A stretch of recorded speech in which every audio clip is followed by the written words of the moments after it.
almost lahat ng liquid ng inyong kotse ay dapat i-drain up at i-replace ng bago. So nandiyan na syempre yung engine oil natin, okay?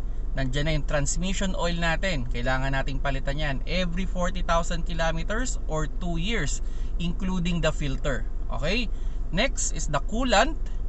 Okay, kailangan natin i-drain yung coolant natin at i-replace din ng bago. Lastly is the brake fluid.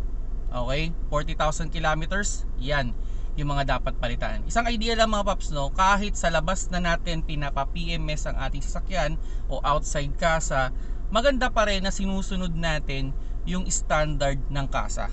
Okay, para sa ikatatagal ng ating sasakyan yan. So kailangan nating i-replace yung engine oil, transmission oil, brake fluid, and coolant.